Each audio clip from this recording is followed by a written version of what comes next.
Gym quick ये दुनिया के सबसे बड़े मेमोरी और स्पीड रीडिंग एक्सपर्ट है। ये एक इंटरनेशनल स्पीकर और सोशल एंटरप्रेन्योर भी हैं और क्विक लर्निंग के नाम के एक कंपनी के सीईओ भी हैं। पर जो चमक आज है वो चमक हमेशा से इनकी जिंदगी में नहीं थी। इनके जिंदगी में ऐसी ऐसी घटनाएं घटी जो आपको ये सिखाएगी कि आप चाहे कैसे भी हालत में हो, आप जो चाहते हो, जैसी लाइफ चाहते हो, वो आप हासिल कर सकते हो।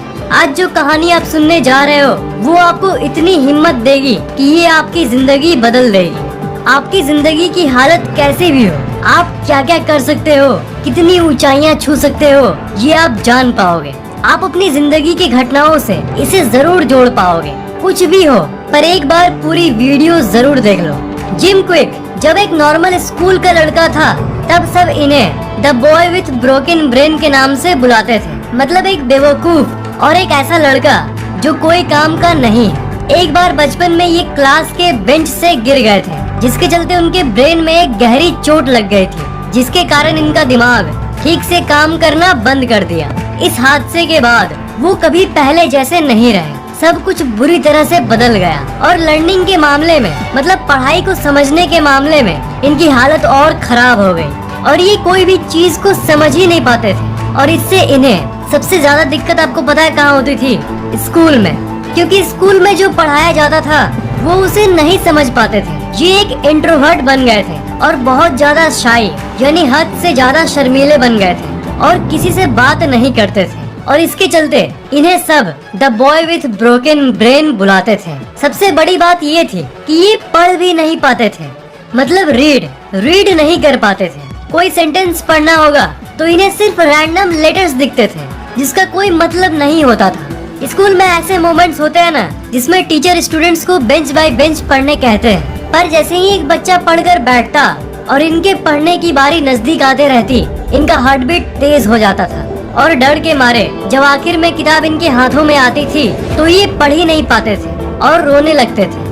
और सारे स्टूडेंट्स इन्हें फूल, यानी क्लास का सबसे बेवकूफ बच्चा, सबसे कम बुद्धि वाला बच्चा कह के बुलाते थे। जब दूसरे बच्चे ये कहते थे कि वो देखो बेवकूफ उधर बैठा है, तब उन्हें ये दिल में चुभती थी। एक खराब फीलिंग आती थी कि मैं कोई काम का नहीं, मेरी जिंदगी में कुछ अच्छा नहीं है, मैं बाकी स्टूडेंट जैसा क्यों नहीं हूँ। उसके बाद इसे ही मोटिवेशन की तरह लेकर उन्होंने अगले 3 साल सिर्फ ये सीखने में लगा दिए कि सेंटेंसेस को कैसे पढ़े। मतलब समझो, आपको अपनी जिंदगी में तो सेंटेंस पढ़ने में कोई दिक्कत नहीं होती, वो कला आपके पास पहले से ही है। पर जिस इंसान को किसी चोट के चलते वो एबिलिटी, वो कला खोनी पड़ी, वो उस बेसिक पढ़ने को सीखने में 3 साल लगा दिया। इनकी डिटर्मिनेशन को देखो दोस्त।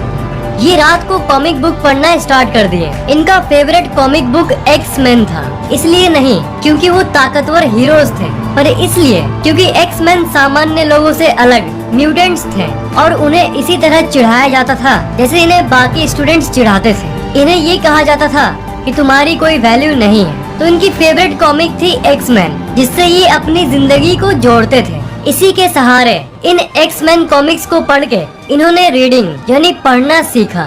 ये चीज देख रहे हो, एक ऐसा लड़का जिसके दिमाग में एक चोट लगी थी और जिसकी सीखने और समझने की शक्ति कम हो गई थी, वो सिर्फ अपने पैशन यानी कॉमिक्स पढ़ने के जरिए फिर से पढ़ना सीख गया।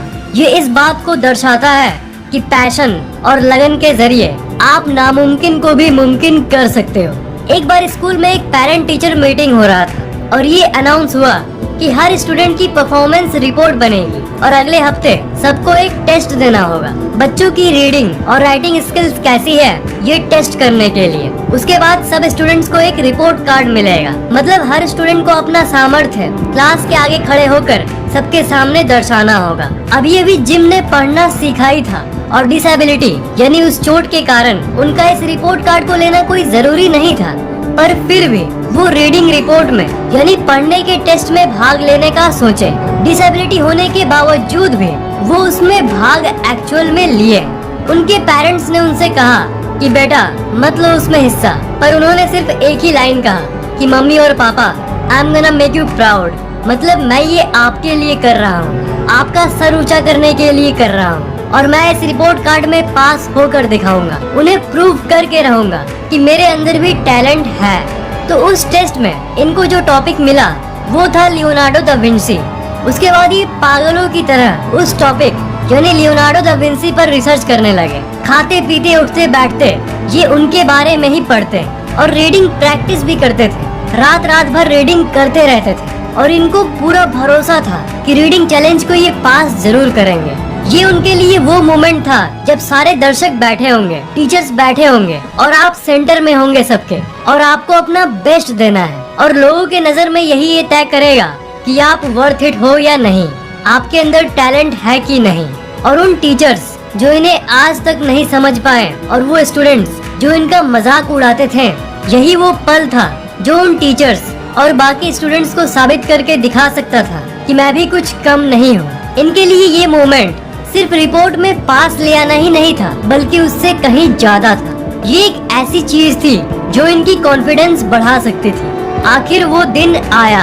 ये टीचर्स के सामने जाकर खड़े हुए और फिर एक टीचर ने कहा कि जिम चलो अब क्लास के सामने अपनी प्रेजेंटेशन देना शुरू करो।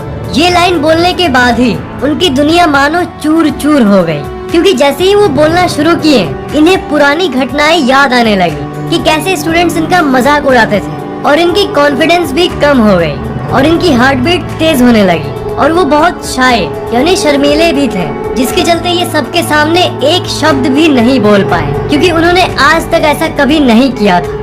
एक शब्द भी वो वहाँ सबके सामने नहीं बोल पाए और इनकी रिपोर्ट में इन्हें 0 मार्क्स मिले। इनका सपना, इनका वो रिपोर्ट कार्ड जिसमें वो तब से 100 आउट ऑफ 100 की प्रैक्टिस में थे, जिसके लिए इन्होंने दिन रात एक कर दिया था, उसी रिपोर्ट में जब उन्हें 0 मिला तब वो अंदर से एकदम टूट गए। छुट्टी होने के बाद उनके बैग में जो वो रिपोर्ट पड़ी थी वो इनकी जिंदगी की सबसे बड़ी बोझ थी। एक टूटा हुआ सपना लेकर वो चल रहे थे। रिपोर्ट कार्ड में पास होना ही उनका सपना था, उनका सामर्थ्य था, उनका टैलेंट था, और उन्हें मिला 0। जब वो छुट्टी के बाद क्लास से बाहर निकल रहे थे तब उनसे रहा नहीं गया और उन्होंने उस रिपोर्ट जिसमें उन्हें 0 मिला था उस रिपोर्ट को लिया और डस्टबिन में फेंक दिया और उसके साथ साथ अपनी उम्मीद, अपने सपने, अपने सामर्थ्य, अपने गौरव, इनको भी डस्टबिन में फेंक दिया। ऐसा लग रहा था मानो इस दुनिया में इनके होने से या नहीं होने से कोई फर्क नहीं पड़ता। आप भी इसे जरूर रिलेट कर पाओगे। मतलब आपको एक गजब मोटिवेशन मिली कि मैं कुछ करूँगा, और जब आप उस काम में सफल नहीं होते हो तो ऐसा लगता है कि मानो ये क्या था और ये मेरे साथ ही क्यों हो रहा है, क्यों मैं इतना अनलकी हूँ, मेरी जिंदगी इतनी खराब क्यों है। जिम अपने आप को हमेशा यही कहते थे और दिमाग में ये बात बार बार बोलते रहते थे कि मैं दुनिया का सबसे बदकिस्मत लड़का हूँ। जब जिम 18 साल के हुए तभी ये अपना घर छोड़कर भाग जाना चाहते थे, लिटरली भाग जाना चाहते थे। इनको नहीं पता था कि ये अपने पेरेंट्स को छोड़कर कैसे जाएंगे और कैसे अपने आप को संभालेंगे, पर अपनी बदकिस्मती देखकर ये हर बार भागने की सोचते थे। एक बार उनके एक दोस्त ने कहा कि दोस्त, तेरी लाइफ में अभी बहुत कॉम्प्लिकेशंस हैं, क्यों ना तुम मेरे साथ कैलिफोर्निया में चलो, जहाँ मैं अपनी दादी से मिलने जा रहा हूँ। तुम्हारा मन हल्का भी होगा और जिंदगी में आगे क्या करना है ये भी तय कर लेना। तो वेकेशन के लिए वो अपने दोस्त के फैमिली के घर कैलिफोर्निया जाते हैं। वो अपने दोस्त के घर में ही गार्डन में बैठे हुए थे, तभी उनके दोस्त के जो डैड थे वो इनके पास आते हैं और एक क्वेश्चन पूछते हैं, जिसे सुनने के बाद ऐसा मानो दिल के 1000 टुकड़े हो गए थे। जिंदगी का सबसे वर्स्ट क्वेश्चन कि बेटा स्कूल कैसे चल रहा है। ये सुनने के बाद बना बनाया आंसर देने के बदले वो अपना कंट्रोल खोने लगे, क्योंकि ये क्वेश्चन सुन के ही उन्हें रोना आ गया और आखिर में वो रोने भी लगे।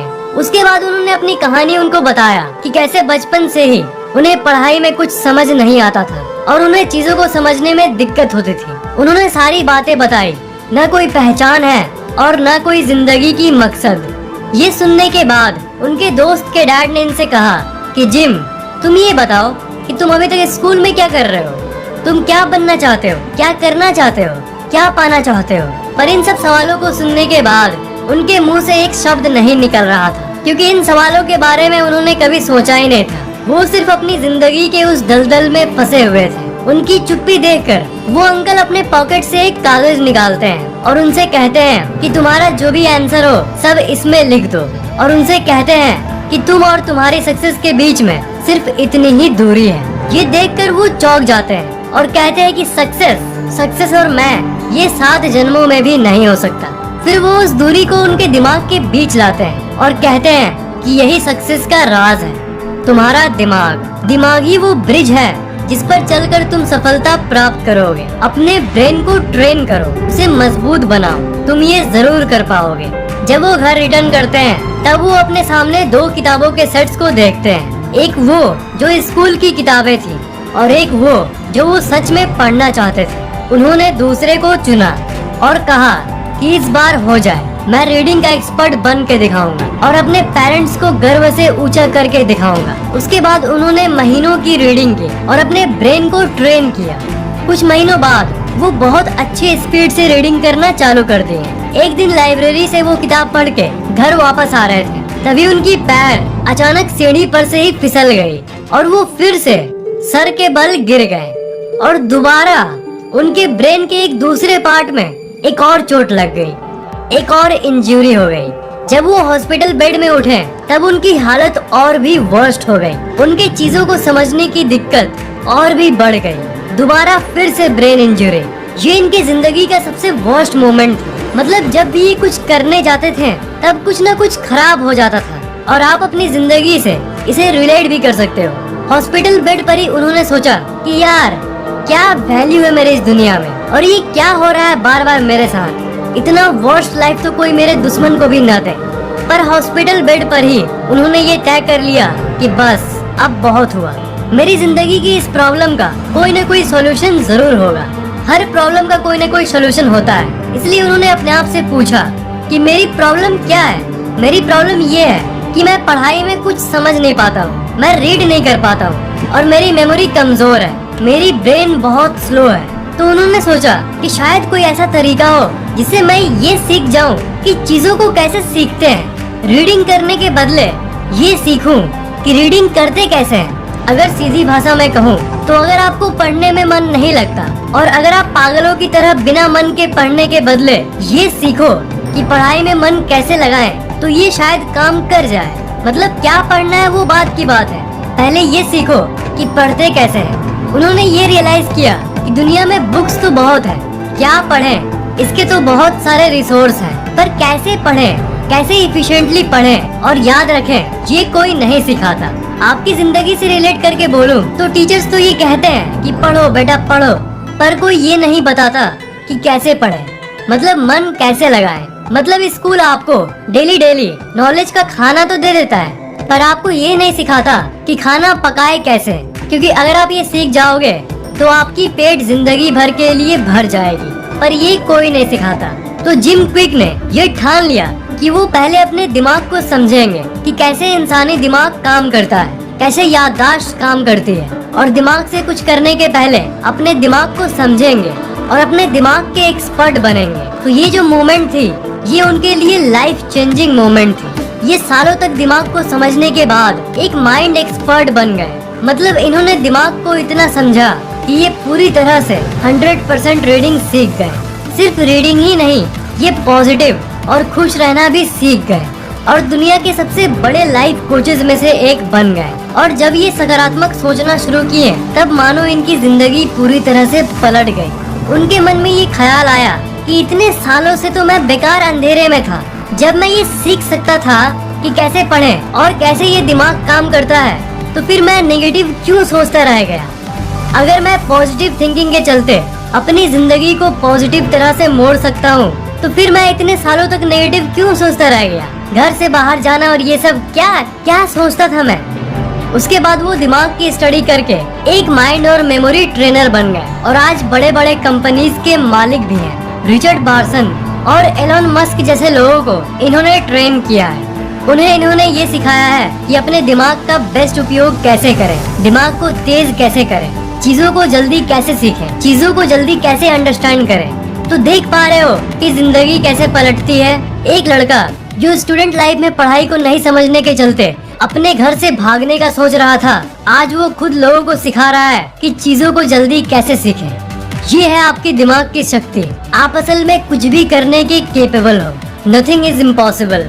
दिमाग के बारे में इन्होंने ये सीखा कि आपका दिमाग एक सुपर कंप्यूटर है और आप जैसी बिलीव्स, जैसी थॉट सोचते हो वो सोच उसका सॉफ्टवेयर है, और नेगेटिव सोच एक वायरस की तरह होती है जो कि कंप्यूटर को खराब कर सकती है। लोग ये कहते हैं ना कि मैं उतना स्मार्ट नहीं हूँ, असल में ये कुछ नहीं होता। ये सोच एक वायरस है जो आपके कंप्यूटर यानी दिमाग को ठीक से काम नहीं करने देता। अगर आप मान लो कि आप जीनियस हो तो आप जीनियस हो, अगर आप मान लो कि आप कमजोर हो तो आप कमजोर बन जाओगे। मतलब अपने ब्रेन को सही से प्रोग्राम करना सीखो। मतलब दिमाग में सिंपली कचरा मत भरो, हमेशा सकारात्मक सोचो और अपने दिमाग पर काम करो। दिमाग को तेज करने के लिए जो जो जरूरी है वही करो, क्योंकि आप सब कुछ अपने दिमाग से ही करते हो। और नेगेटिव विचार के वायरस से तो दूर ही रहो। जिम क्विक ने जो सबसे इम्पोर्टेंट बात बोली है वो है सेल्फ टॉक, कि आप अपने अंदर क्या बोलते हो, कि आप अपने अंदर क्या बात करते हो, आप अपने आप को क्या मानते हो, कितना पॉजिटिव सोचते हो। नकारात्मक सोच आपको अंदर से खोखला कर देता है। और जिम भी नकारात्मक सोच के दलदल में फंसे थे, पर जब हॉस्पिटल बेड में उन्होंने ठान लिया था, एक सकारात्मक तरीके से ठान लिया था कि नहीं, अब मैं दिमाग को समझे बिना नहीं चैन लूंगा। इस घटना के बाद ही इनकी जिंदगी पलटी। याद करो वो रिपोर्ट कार्ड वाली घटना, जब जिम को सबके सामने अपना प्रेजेंटेशन देना था, तब वो क्यों नहीं दे पाए थे। वो रीडिंग तो अच्छी खासी सीख गए थे, पर उनके अंदर जो ख्याल आ रहे थे कि कैसे वो स्टूडेंट्स इन्हें चिढ़ाते हैं, उस नेगेटिव ख्याल के चलते ही ये उस दिन प्रेजेंटेशन नहीं दे पाए थे। मतलब इनकी डिसेबिलिटी दिमाग से ज्यादा इनकी सोच में थी। दिमाग की डिसेबिलिटी को तो आप सालों की प्रैक्टिस और ट्रेनिंग के जरिए ठीक कर सकते हो, पर अपनी सोच की डिसेबिलिटी को ठीक करना आसान नहीं है, और एक ही इंसान इसे ठीक कर सकता है, और वो है आप। इनकी कहानी से हमें ये सीख मिलती है कि आपकी अभी की सिचुएशन कैसी भी हो, आप जैसी जिंदगी चाहते हो वैसी जिंदगी पा सकते हो, अगर आप सकारात्मकता को, पॉजिटिव थिंकिंग को अपने जिंदगी में लाएं। मैं आपकी जिंदगी एक पॉजिटिव रास्ते की तरफ मोड़ना चाहता हूँ। इसलिए अगर आपको ये स्टोरी अच्छी लगी और आपको मोटिवेशन मिला तो नीचे सिर्फ ये कमेंट कर दो कि आज से मैं पॉजिटिव सोचूंगा। इस वीडियो को लाइक करना बिल्कुल भी मत भूलना और शेयर जरूर कर देना। और अभी तक सब्सक्राइब नहीं किए हो तो सब्सक्राइब जरूर कर लेना, और बेल आइकन को तो भूलना ही मत, उसे जरूर दबा देना।